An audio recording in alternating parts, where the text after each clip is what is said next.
Bien, hermanos, el capítulo 4, recuerden, hermanos, nosotros vimos cómo se terminó el trabajo tan especial que estaban haciendo de reedificar lo que son los muros. Y bajo el liderazgo del gran gobernador Nehemías, dice la escritura que él logró el poder unir a las familias, pero también unió a todo lo que era la comunidad. Y esa fue la razón por la que ellos pudieron ver esa victoria realizada, porque Nehemías pudo hacer un trabajo haciendo entender que las familias unidas, hermanos, son muy importantes y que también, pues, los conciudadanos necesitaban estar unidos. Y mi hermano, siempre es así. No puede haber progreso si no hay unidad en un lugar. Hablando de una familia, no puede haber progreso si no hay unidad entre lo que son las familias. No puede haber progreso tampoco, hermanos, en lo que es una sociedad donde una parte quiere hacer a su manera y otra parte quiere hacer a su otra manera. Así es que, hermano, para el progreso en un pueblo muy pequeño o una nación muy enorme, lo importante es lo que es la unidad. Unidad en la casa, bien importante. Unidad en la iglesia, muy importante. Unidad en la sociedad, hace cosas grandes para que nosotros podamos salir victoriosos. Ahora miren, por ejemplo, las presidencias de los países. De ejemplo podemos ver nosotros este país que se llama, ¿cómo se llama este país? Estados Unidos. Estados Unidos. Pero solamente tienen la pura palabra de unidos, ya no hay unidad. Usted observe cuando queda un presidente de tal partido, le hacen la vida imposible, que le sacan canas verdes al día siguiente. ¿Por qué? Porque no hay unidad. Ellos no quieren que él haga decisiones que van a decir que el país suba arriba. No, queremos quitarlo. Queremos que él no gobierne, queremos que nuestro partido sea el que esté al frente. Y en lugar, hermano, de haber unidad, hay desunidad. Y yo nomás te pongo de ejemplo a pero todos los países son iguales. Donde, hermanos, no se trata de decir vamos a apoyar todos juntos. Si es que tenemos ese gobernante allí, debemos de echarle ganas como lo hicieron aquí con Nehemías. Dice, cuando nosotros lo entendimos, decía el capítulo 4, y también los enemigos supieron que habíamos entendido el mensaje, ellos se encolerizaron y querían parar la obra, pero no pudieron, hermanos. ¿Sabes por qué? Porque ellos entendieron que la unidad era lo que ellos necesitaban. Ahora, al comenzar el capítulo 5, se asoma otra dificultad. Recuerden, ellos terminaron ya el trabajo, pero aquí vemos otra dificultad, la cual es la usura. La usura entre el mismo pueblo que se encontraba encerrado en las mismas paredes prácticamente de la ciudad. Se levanta un problema que es la usura. Ahora, la usura, hermanos, es un acto despreciable en las Escrituras. Dice el libro de Éxodo, capítulo 22 y el versículo 25. Éxodo 22, 25.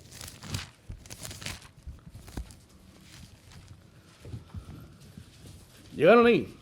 Dice el 25, cuando prestares dinero a uno de mi pueblo, al pobre que está contigo, no te portarás con él como logrero, ni le impondrás usura. Está dando por hecho la Escritura que en alguna ocasión va a haber gente que se va a empobrecer. Y en alguna ocasión que te pida prestado está diciendo, tú no te portes. Esa palabra logrero está diciendo, no es algo baja. Es una palabra, es algo repugnante de que no te portarás con él como que en el que vas a hacer negocio. No le impondrás usura. No serás como los otros gentiles, los cuales despojan a los demás por causa de su ambición. Después dice Ezequiel capítulo 18. Ezequiel 18.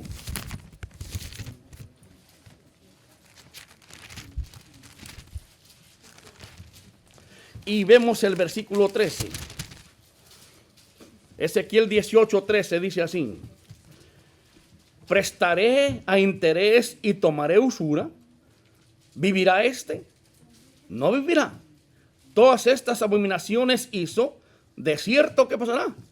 Morirá y su sangre será sobre él. En realidad está hablando acerca, hermano, de que la ley que Dios había escrito habla acerca de que alguien, si tú lees los versículos anteriores, está hablando acerca de una persona que se ha enriquecido por causa de hacer chuecos sus negocios y también de prestar en usura a uno de sus propios ciudadanos, a uno de sus prójimos. Y la Escritura está diciendo, ¿ha de vivir este? ¿Quedará con vida para poder seguir disfrutando lo que él ha despojado? Dice, claro que no. Ciertamente morirá y vendrá su sangre sobre él. Entonces entendemos, hermano, que la usura es un acto despreciable en las Escrituras. Pero el usurero, hermano, es el que se enriquece con crédito, crecido interés. Es el que se aprovecha de la situación adversa del pobre. Es abominación a Jehová, dice la Escritura. Ahora, la inversión es algo diferente. Porque, hermano, también en estos tiempos hay personas que invierten, pero la inversión es poner a trabajar el capital que Dios ha bendecido, que ha hecho la persona con su empleo, y después la pone a que pueda ser invertida, y el dinero que le ha costado ahorrar y ha sido invertido. Es diferente lo que es la usura a lo que es la inversión. Porque este mundo de eso se trata, de inversión. Todo lo que nosotros recibimos es porque alguien ha invertido en eso. Si usted tiene un carro nuevo, es que alguien invirtió para que se hiciese una fábrica y ahora disfrutamos del carro nuevo, ¿verdad? No es lo mismo la inversión que lo que es la usura. Quiero aclarar eso, mire. Pero vamos a ir adelante. El problema aquí, en la situación del pueblo que se encuentra con Nehemías, se hace notable que había un mal deseo de ventaja por encima de los conciudadanos, de los prójimos, y que eran aún su propia familia. Regresemos entonces allá a Nehemías capítulo 5. Y dice el versículo 1. Entonces hubo un gran clamor del pueblo y de las mujeres. ¿Contra quién, hermanos? Contra sus hermanos judíos. Nosotros vamos a ver, hermano, en este capítulo la verdadera clase de vida que vivían algunos de los ciudadanos de aquel lugar que estaban presentes en aquel lugar. Primero, veremos que tenían una situación insostenible. Una situación insostenible. Y eso nosotros lo encontramos desde el versículo 2 hasta el 5. Pero vamos a ir a paso a paso, el poder ver, hermanos, lo que era esa situación insostenible. Versículo 2 dice: había quien decía: nosotros, nuestros hijos y nuestras hijas, somos muchos, y por tanto hemos pedido prestado grano para comer y vivir. Y había quienes decían: hemos empeñado nuestras tierras, nuestras viñas y nuestras casas para comprar grano a causa del hambre. Y había quienes decían: hemos tomado prestado dinero para el tributo del rey sobre nuestras tierras y viñas. Y ahora bien, nuestra carne es como la carne de nuestros hermanos, nuestros hijos como sus hijos. He aquí que nosotros dimos nuestra vida y nuestras hijas, dimos nuestros hijos y nuestras hijas a servidumbre, y algunas de nuestras hijas lo están ya, y no tenemos posibilidad de rescatarlas porque nuestras tierras y nuestras viñas son de otros. La situación en Jerusalén, hermanos, llegó al colapso. Llegó al punto que ellos no podían sostenerse, llegó al punto que ellos no podían alimentarse, no tenían ni siquiera grano para poder poner a cocer alguna masa, alguna harina. Ellos estaban, hermano, en una situación muy difícil. ¿Y sabe por qué, hermano? Porque este pueblo, de ser una comunidad, comenzó a cambiar en un sistema de valores, de sociedad de conveniencia, como lo que es en este tiempo.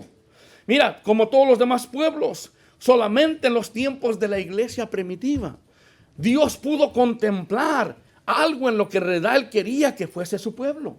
Pero observa cómo llegaron todos estos aquí.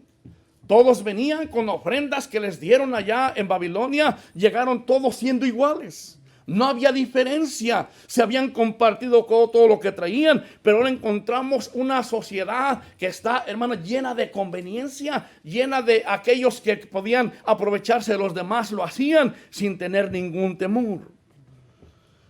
Si leemos rápidamente, hermano, no quería ir allá, pero vamos a Hechos 4:32. Por causa del tiempo, Hechos 4:32 nos habla acerca de lo que yo creo que Dios quería o quiere que su pueblo sea en todo tiempo. 4:32 dice así: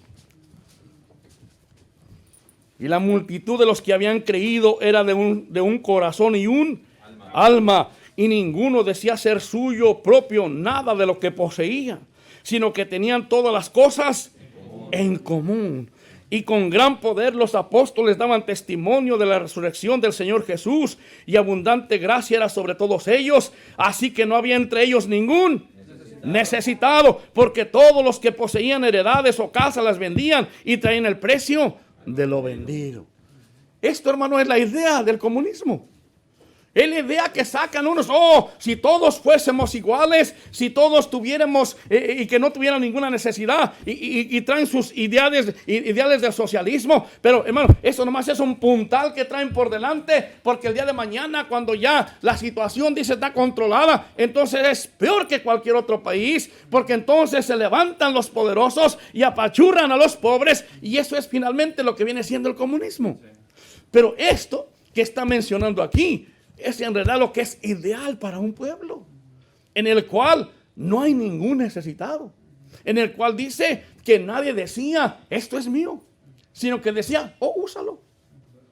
Bueno, tengo comida, come, todo. No había ningún necesitado. Qué hermoso sería eso, ¿no? Esta es la única vez que nosotros vemos cómo se asoma una idea de lo que Dios tenía, pero esto no puede suceder todo el tiempo. Esta es una cosa muy rara porque sucedió con el comienzo de lo que fue la comunidad cristiana, que es como se le llamó, hermano, la iglesia primitiva. Pero esto no puede suceder otra vez por causa de que hay mucho corazón perverso, mucho corazón usurero, mucho corazón que ama el dinero, y por esa razón no puede haber una cosa como esta. Pero así estaba la situación entre ellos. Dice la escritura que las cosas se volvieron una situación insostenible. Ahora queremos ver, hermano, las cosas que llevaron a esa situación insostenible en esos versículos que vimos ahí. Aunque quizás repita otra vez la lectura, pero así va a ser. En primer lugar, las familias numerosas. Versículo 2 dice, había quien decía, nosotros, nuestros hijos y nuestras hijas, somos muchos. Por tanto, hemos pedido prestado grano para comer y vivir. O sea, está diciendo, hermano, nuestra familia es muy numerosa, que no nos alcanza con lo que nosotros tenemos. Es bonito tener una familia numerosa, ¿sí o no, hermanos? Es bonito el ver niños correr, ver jóvenes jugar, y de todo. Es bonito. Yo creo, hermano, que la verdad, la persona que diga, no, las familias numerosas como que es mucha lata, hermano, tiene sus consecuencias, pero es bonito. Pero hay que entender que en el hogar donde viven más, se necesita más. Tenemos que entender, hermano, de que, como decía mi mamá, donde vive come uno, comen dos, pero no 14. ¿Ah? Ahora, los primeros que comenzaron a tener problemas económicos de Jerusalén fueron los que tenían muchos hijos. Porque, hermano, porque ellos necesitaban más para poder alimentarse, más grano, necesitaban más harina, necesitaban más. Por eso el escritor de Eclesiastés dice así, cuando aumentan los bienes, también aumentan los que los consumen. Los cristianos debemos tener sabiduría acerca de una familia numerosa. Debemos tener sabiduría, hermano, porque hay varias ideas, ¿ah? Mucha gente dice, pues lo que Dios quiera, eso es. Pero Dios, hermano, cuando hay jóvenes se casan, puede darles hasta 25 hijos. El asunto, hermano, tienes cómo mantenerlos. Ese es el problema con estos aquí. El problema es que ellos comenzaron a empobrecerse porque dice, nuestros hijos son muchos, nuestras hijas son muchas, no nos alcanza el grano, no tenemos. Mire, hay veces que criticamos a quienes tienen solamente un hijo, pero no sabemos su situación. ¿Ah? Quizá hay riesgo de salud, o a lo mejor no hay las suficientes recursos para poder mantener una familia que sea numerosa. Es que, hermano, si usted es una persona que tiene muchos hijos, pero está recibiendo ayuda para mantenerlos todos, no critique a aquellos que tienen solamente uno o dos, porque usted no sabe cómo lo están manteniendo. Lo que nosotros debemos de mirar, hermano, es no entrar en situaciones donde dependamos y donde vayamos a caer en una pobreza como estos que estaban aquí, una situación de tanta necesidad como los judíos que tenían familias numerosas y los cuales comenzaron a padecer por causa de que no tenían cómo alimentar a sus hijos. Y ya vimos, pero vamos a ver adelante, lo que hicieron fue su solución, es vender a sus hijos. Pero antes de eso, vamos a ver otra cosa. Entonces, comenzaron los problemas, ¿por qué, hermanos? Eran familias numerosas. En segundo lugar, es que ellos acudían a la casa de empeño. Versículo 3. Y había quienes decían, Hemos empeñado nuestras tierras, nuestras viñas y nuestras casas para comprar ¿qué? Grano a causa del hambre. ¿Sabes cómo se le llamaban a las casas de empeño en México? Ándale, hermano. El Monte de Piedad. El Monte de Piedad. Pero qué de piadoso tiene eso. Es una controversia. O sea, Monte de Piedad. El Monte de Piedad se supone, hermano, que tú vas a un lugar porque alguien va a tener piedad de ti. Pero no.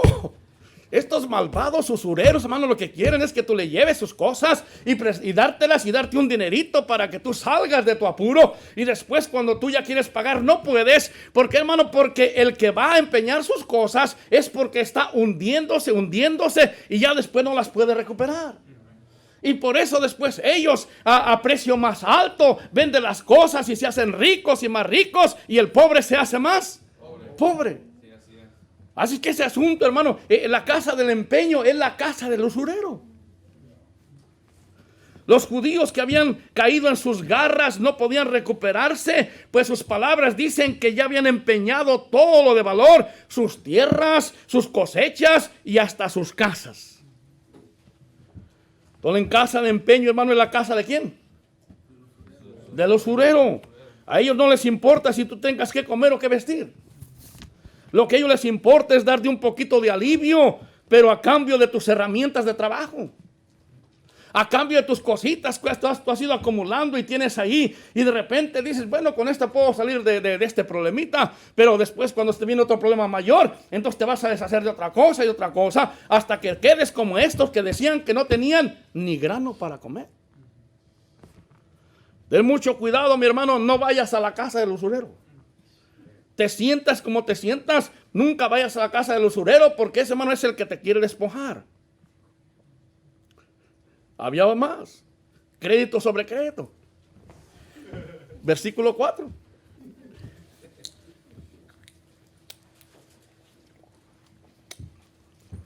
Y había quienes decían, hemos tomado prestado dinero para el tributo del rey sobre nuestras tierras y viñas. El tributo del rey, hermano, son los impuestos que cada ciudadano tenía que pagar. Es un impuesto que ellos tenían que buscar la manera para poder traerlo a lo que es a Hacienda, como le pueden llamar a algunos lugares, o al IRS.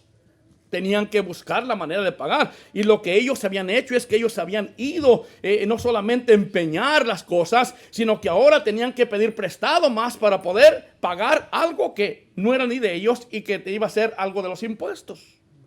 Habían pedido prestado para pagar impuestos al Estado.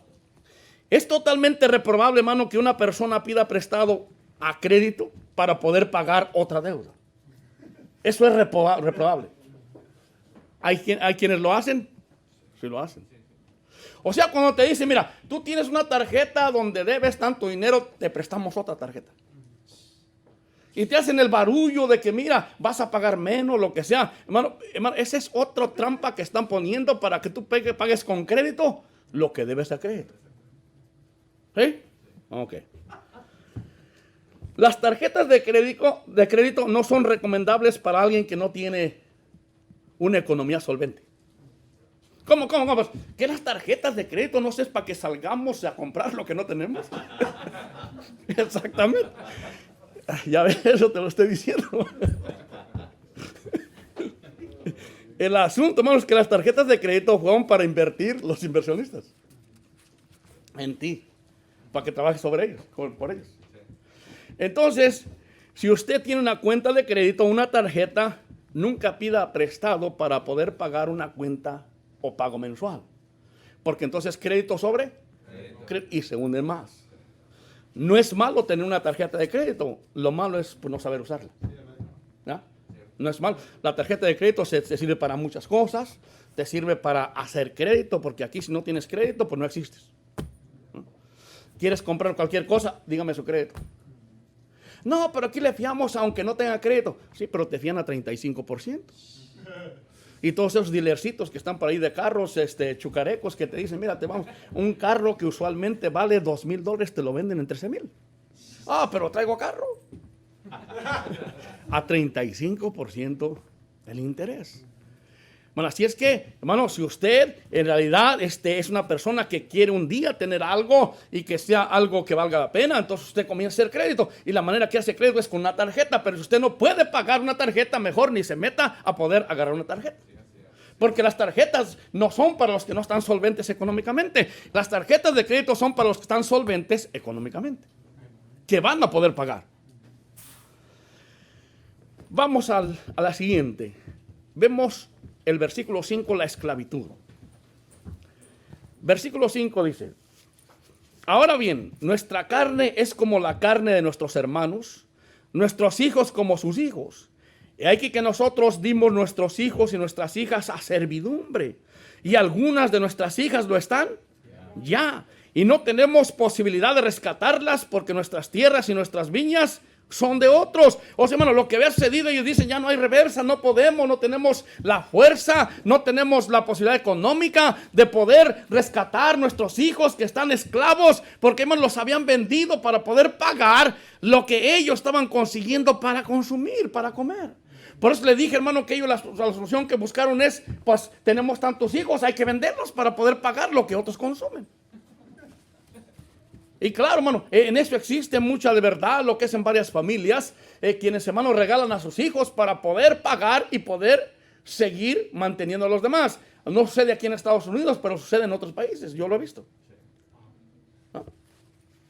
Como tienen ya tantos hijos, entonces pues no nos podemos sostener, entonces pues a un precio, claro, no barato, los venden y los hijos esos nunca los ven ya. ¿De dónde piensas, hermano, que le pusieron 2 pulmones a la misma vez al puma? ¿De dónde piensas que se los pusieron? A la misma vez. Para alargarle unos cuantos añitos de vida al rico. De algún pobrecito niño. ¿Hasta qué punto llegó la situación en que la gente del remanente del judío que habían llegado de allá de Babilonia se encontraba? La ambición de muchos les había entrado una envidia grande y un deseo de poder enriquecerse. Les había entrado un profundo en su corazón de poder hasta proponerles a aquellos mismos, pues véndenos a nuestros hijos, a tus hijos. Total, no tienes para pagar. Aquí te tengo el costal de trigo, te tengo el costal de arroz, de avena. Mira, ahí te van 3 costales por el más chiquillo. Y ahí te va esto por la más grande. Y ahí te va esto por aquello. Dice, véndanos sus hijos. Y ellos se los vendieron. Acuérdese a sus propios prójimos, sus propios conciudadanos, sus propios hermanos. Judíos igualmente. Y al parecer la pobreza orilló a los que ya vivían en la quiebra a ceder a sus propios hijos a cambio de un poco de alimento. Las decisiones, escuche hermano, las decisiones que nosotros hacemos siempre repercuten en nuestra familia. Hay veces que los padres, por tratar de salir de una situación, un problema, se olvidan de que detrás de ellos están comprometiendo a sus propios hijos. Se olvidan, hermano, cuando toman una decisión de hacer un compromiso, un negocio, lo que sea. Ellos no se dan cuenta que sus hijos van a ser afectados el día de mañana. ¿Qué culpa tenían estos muchachos? ¿Qué culpa tenían aquellas señoritas de que sus padres no supiesen hacer una buena administración de sus bienes? Porque todos los que estaban en Jerusalén se les había dado la misma oportunidad, habían llegado con las mismas oportunidades, pero déjame decirte, hermano, muchos se comenzaron a decir, oh, todo está bien, relajarse, lo que sea. Tuvieron muchos hijos, quizás no se levantaban temprano, no iban a trabajar para poder tener suficiente para el invierno. Y allí vino la situación de que comenzaron a despedirse de sus bebitos para dárselos a los que tenían dinero. Cuídese mucho, mi hermano, cuando usted le estén proponiendo hacer negocios donde se involucra a sus hijos, su familia. Cuídese mucho de alguien que le diga, véngase para acá a vivir, acá está mejor. Cuídese mucho porque allí va arrastrando a sus hijos. Cuídese de que hay que comprar acá en el cerro o lo que sea. No, cuídese porque el Señor, hermano, Él le cubre y le protege y le ayuda cuando está en su voluntad. Cuando está fuera de su voluntad, Él no le promete nada. Así es que no piense que lo que hacemos ahorita, pues solamente me voy a solucionar mi problema, solamente me voy a sacar de estas deudas, voy a ahorrar más dinero, lo que sea, pero has pensado en lo que tus hijos, la vida, lo que vale, su alma, su salvación, su vida espiritual. Bueno, ahí tenemos estos 5 cosas que había sucedido para que ellos estuvieran en esa situación tan difícil de salir. Pero Dios es bueno. En segundo lugar, vamos a ver que ahí hay alguien que reaccionó. En segundo lugar, vemos toda la reacción positiva de Nehemías. Versículo 6. Y me enojé en gran manera cuando oí su clamor y estas palabras. En una comunidad tan pequeña, no deberían de suceder cosas como las que estaban pasando. Pero así es el corazón humano. Tiende a aprovecharse de los demás. Apenas les dan un poquito de poder y luego lo quieren agarrar, lo que no les pertenece.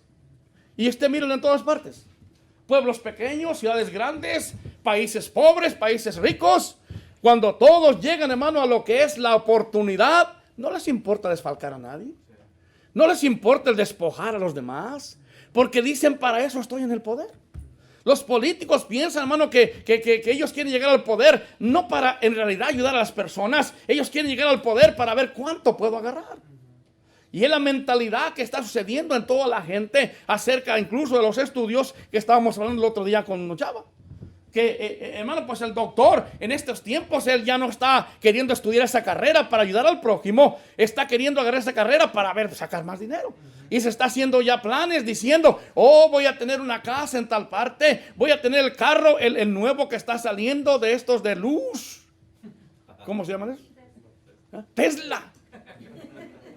Voy a tener un Tesla. Es más, voy a sacar a mis papás de pobres.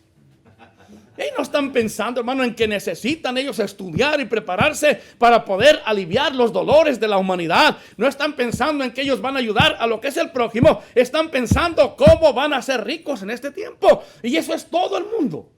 Todo el mundo. La internet está llena de gente que quiere enriquecerse a costa de los demás.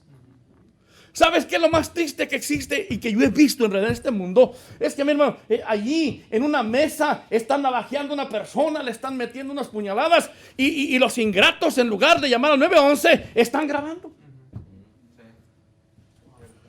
Quizá con este video se hace viral. Y si se hace viral, ¿qué va a pasar, hermano? Y en lugar de tener lástima y compasión por un ser humano que está siendo apuñalado, que está siendo muerto, quieren fama. Pero aquí está este hombre que está diciendo, dice que él se enojó con celo. Y no solamente, hermano, él estaba viendo lo que estaba pasando con ese pueblo, como ciudadanos tan deshonestos que había, el abuso de poder que ellos tenían. Y él reaccionó con indignación y se puso él a ver las cosas. Y dice que tuvo un enojo grande y un deseo por poder hacer algo, pero también accionó. No solamente se enojó, no solamente, hermano, se puso a hablar, sino que él accionó. Y es donde pasamos al siguiente punto. La reprensión del siervo de Dios. Número 3, vamos a ir a la reprensión. Los otros 5 que le iban bajo el primero. ¿Sí? O sea, como en la escuelita, A, B, C, D, E. Pero el 3, vamos a ver la reprensión del siervo de Dios. Versículo 7.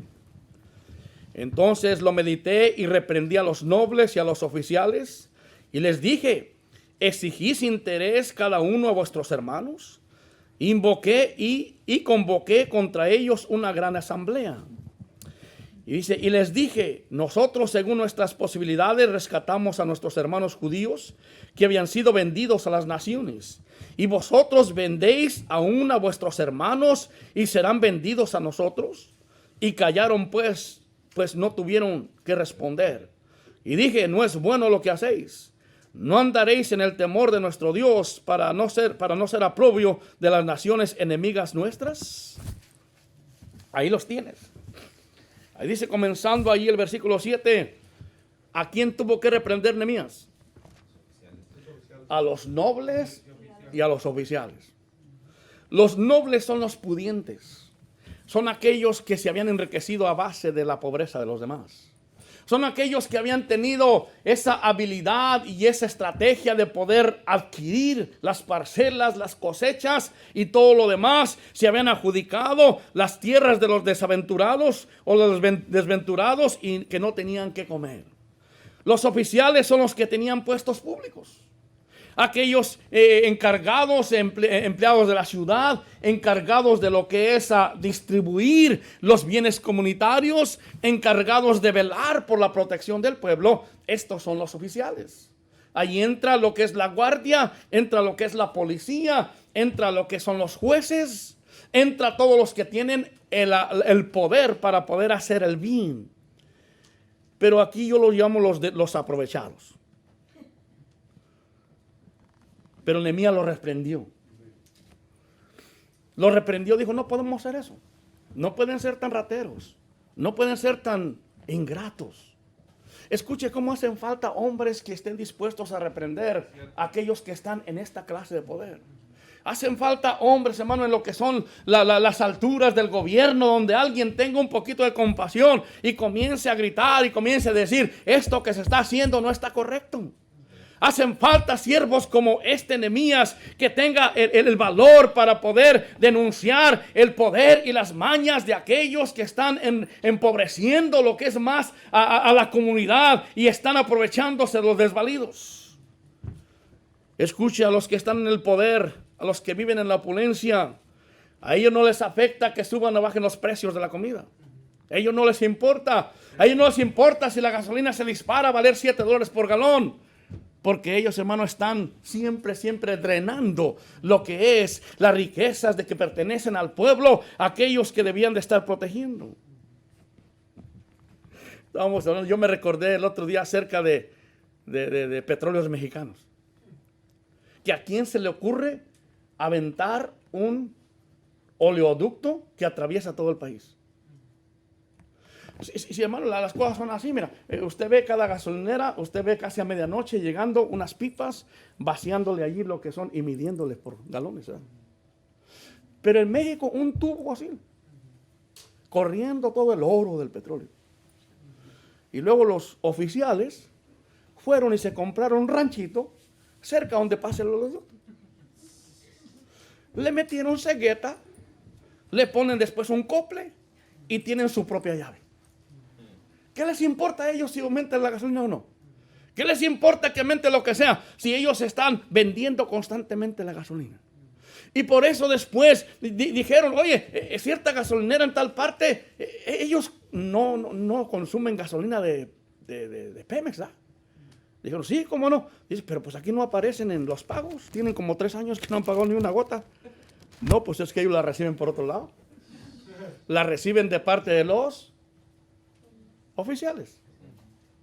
¿Ves? Los oficiales. Y está hablando acerca de estas dos clases de personas, los cuales, hermanos, son los nobles, que son los apoderados, y los oficiales que están a cargo de lo que son todos los puestos públicos, los cuales drenan constantemente lo que son los recursos que pertenecen al pueblo, y el pueblo debe ser soberano. Y el gran Nehemías les dijo, nosotros hemos luchado por rescatar a nuestros hermanos que estaban vendidos a las otras naciones y los trajimos aquí. ¿Cómo es posible que ahora entre ustedes mismos tú estás comprando a ellos para ponerlos a trabajar, para ser esclavos? Esto no se debe de ser así. No, tenemos que parar esto. Hay que recordar que Nehemías vino a Jerusalén movido por la desgracia que estaban viviendo ellos. Si tú te acuerdas, en el capítulo 1, versículos 2 y 3, él le preguntó a su hermano Ananías, ¿cómo está el pueblo allá? Y entonces él le contestó en el versículo 2, que vino Ananías, uno de mis hermanos, con algunos varones de Judá, y les pregunté por los judíos que habían escapado, que habían quedado de la cautividad, y por Jerusalén. Y me dijeron, el remanente, los que quedaron de la cautividad, allí en la provincia están en gran mal y afrenta, y el muro de Jerusalén derribado y sus puertas quemadas a fuego. Cuando oí estas palabras me senté y lloré, e hice duelo por algunos días y ayuné y oré delante del Dios de los cielos. O sea, esta oración y este dolor está sintiendo Nehemías por causa de que sus hermanos están siendo saqueados, están siendo golpeados, están siendo abusados de parte de las naciones alrededor. Pero ahora ustedes malvados los van a meter otra vez a la esclavitud. Qué bueno que hubo alguien que se paró. Número 4, el líder puesto como ejemplo. Versículo 10, leemos en Nehemías 5:10. También yo y mis hermanos y mis criados les hemos prestado dinero y grano. Quitémelos de ahora este gravamen. Os ruego que les devolváis hoy sus tierras, sus viñas, sus olivares y sus casas. Y mire, y la 100ª parte del dinero, del grano, del vino y del aceite que demandáis de ellos como interés. Nehemías también había prestado dinero, dice la escritura, a los necesitados. Pero él no se había hecho en el acto de usura. Él no lo había hecho para recibir interés. Él había visto a la gente en necesidad y él les prestó dinero. Alguien vino y dijo: Nehemías, ¿sabes qué? Pues estoy en necesidad, no tengo comida para mis hijos, no tengo comida para mi familia, ¿me podrías prestar dinero? Y dice que él y sus siervos les prestaron dinero. Pero no fue con un interés, ni tampoco el poder, esa ventaja de un día apoderarse de sus bienes. Solo vio la necesidad.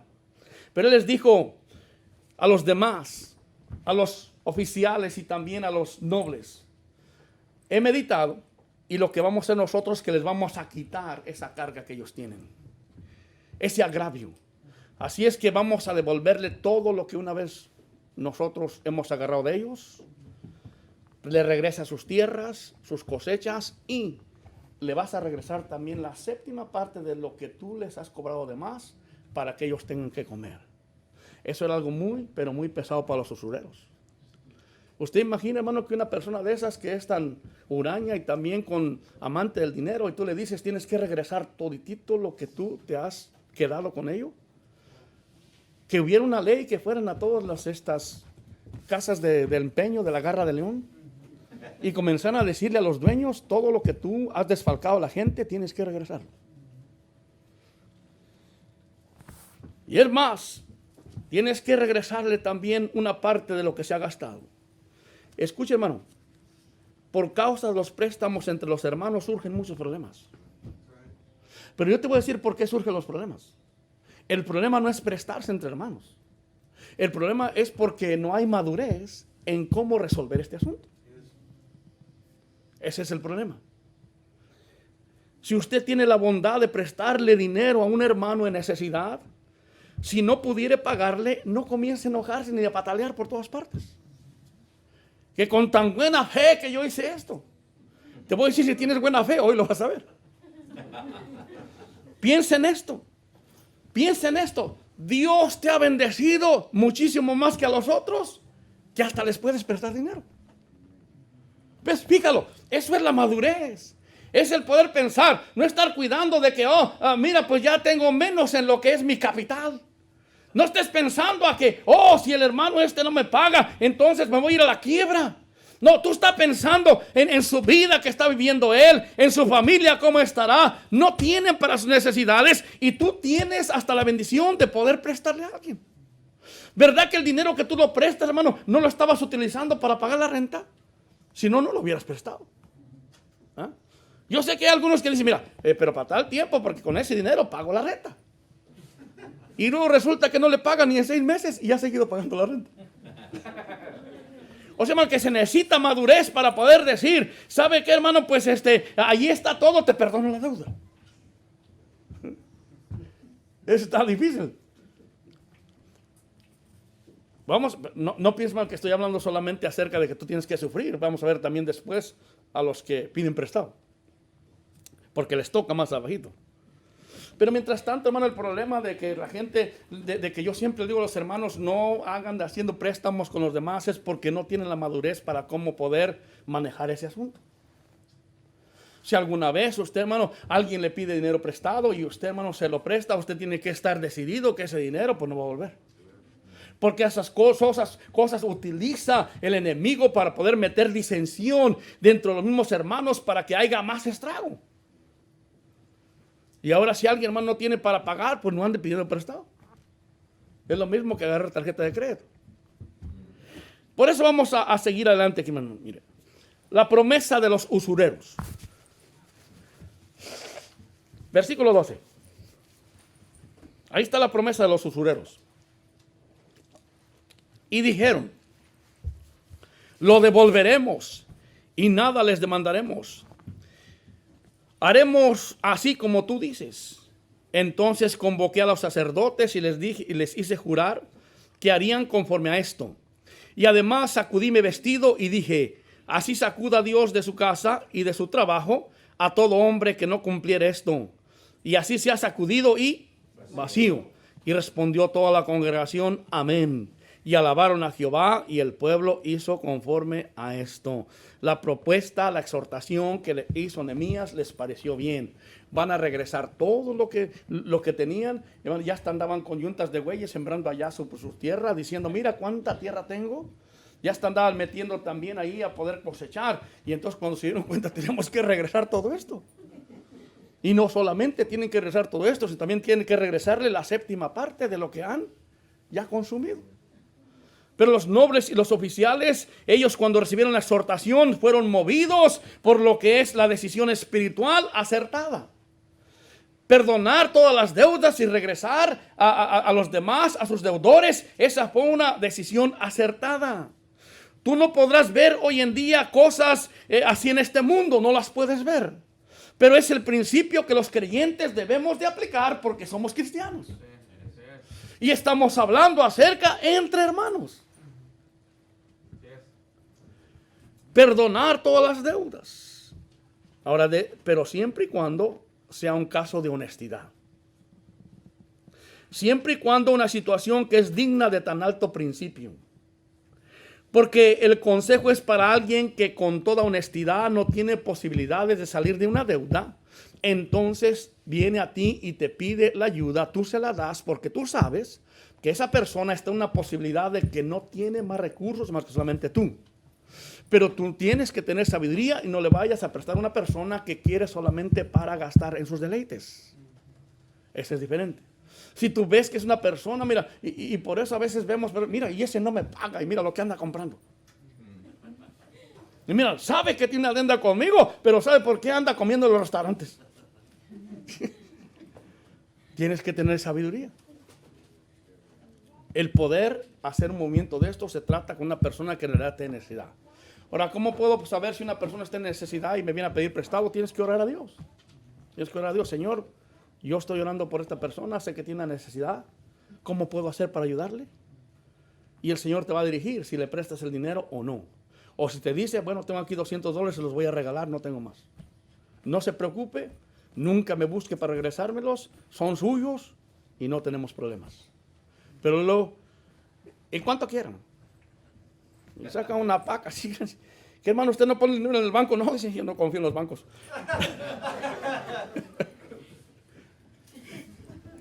Y al poco tiempo anda llorando porque se les completó la paca. Tienes que tener sabiduría. ¿A quién estamos nosotros haciéndole ese favor? Y es alguien que va a poder regresarte el dinero. Y si tú sabes de un principio, no puede. No puede. Mire, una persona que no está trabajando, una persona que no tiene medios de donde está recibiendo dinero, ¿tú cómo puedes esperar que un día te pueda pagar el dinero?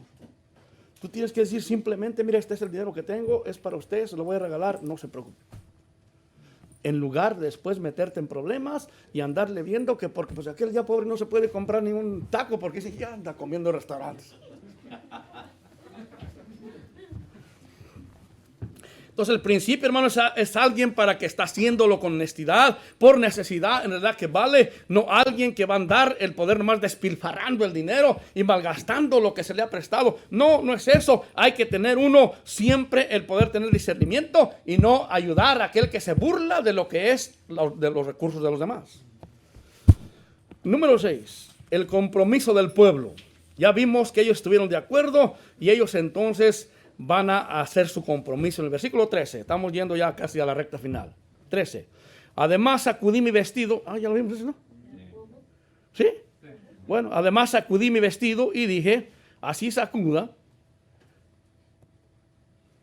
Entonces no es eso, ¿no? No, ¿y por qué voy al 13? Los usureros se encuentran la promesa de los usureros. Leí todo, hasta el 13, pero vamos a ver el número 13. Además sacudí mi vestido y dije, así sacuda Dios de su casa y de su trabajo a todo hombre que no cumplir esto. Y así se ha sacudido y vacío. Y respondió toda la congregación, amén. Alabaron a Jehová y el pueblo conforme a esto. Al terminar el versículo 12, nosotros vemos que dice así estas palabras. Entonces convoqué a los sacerdotes y les hice jurar que harían conforme a esto. Luego Nehemías aquí, en esta 13, hace una advertencia y les asegura que si ellos no cumplen con lo que está ordenado, entonces Dios actuará contra los que no son capaces de cumplir con el compromiso. Y él sacude así su vestido, como diciendo que Dios entonces los va a sacudir. Pero existe una palabra que dice vacíos. O sea, todo lo que tú tienes se te va a acabar y vas a acabar vacío. Y si los cristianos pusiéramos toda nuestra confianza, hermanos, en lo que son las promesas de Dios, en los compromisos que hacemos con Él, Él se encargaría de bendecir todo lo que nosotros necesitamos, nos daría, nos proveería necesidades, no pasaríamos hambres, porque las promesas de Dios, hermanos, se cumplen y sus principios son verdaderos. Y Él está diciendo, hermano, que si nosotros fuimos capaces de poder cumplir con esos compromisos, con esas promesas, Él se encargará de nosotros, pero si no, Él puede sacudir y nos dejará vacíos. Ahora sí vamos al 7, hermano. Lo que aparta al creyente de la usura. Lo que aparta al creyente de la usura. Vamos a ver los próximos 2 versículos. Verso 14. También desde el día que me mandó el rey que fuese gobernador de ellos en la tierra de Judá, desde el año 20 del rey Artajerjes hasta el año 32, 12 años, ni yo ni mis hermanos comimos el pan del gobernador. Pero los primeros gobernadores que fueron antes de mí abrumaron al pueblo y tomaron de ellos por el pan y por el vino más de 40 siclos de plata. Y aún sus criados se enseñorearon del pueblo, pero yo no hice así, a causa del temor de Dios. Mire esa palabra que dice el último. ¿A causa de qué? Lo que aparta al creyente de la usura. La enseñanza del gobernador Nehemías se centra en la razón de que aquellos que estaban antes de él y todos los gobernantes y todos ellos desfalcaron el pueblo y eran aves de rapiña por causa de no tener temor de Dios. Fue el falta de temor de Dios lo que hace que el corazón de la persona, aún de los cristianos, tengan ese corazón de rapiña, ese corazón que quiere aprovecharse de los demás. Por eso el principio de la sabiduría es el temor de Dios. Y Nehemías actuó con ese temor, con esa sabiduría. Por esa razón él fue diferente a todos los demás gobernantes. Mire, el temor de Dios no tiene que ver con miedo ni con favor a Dios. Porque la gente piensa erróneamente de que, mira, estos tienen miedo a hacer algo porque le tienen miedo a Dios. No, no se trata de eso.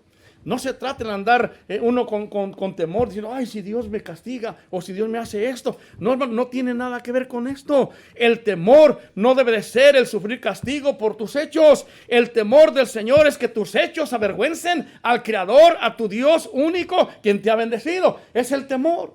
Es el temor, hermano, que yo sentía cuando yo estaba pequeño, que fueran y le dijeran a mi papá, ¿sabes de que tu hijo anda haciendo esto? Y mi temor es que ellos dijeran, el hijo de fulano de tal. Yo no quería que mi padre se avergonzara, no quería que él pasara por la vergüenza de decir, tienes un hijo que es marihuano, tienes un hijo que es esto, aquello. Pero mucha gente piensa que nosotros tememos a Dios porque nos va a castigar. No, no es así. El temor es porque queremos poner su nombre en alto. El temor es para que el nombre de Jesucristo pueda ser glorificado y que la gente pueda decir, este es un buen cristiano. Y cuando dicen que es un buen cristiano, están diciendo que Cristo es grande.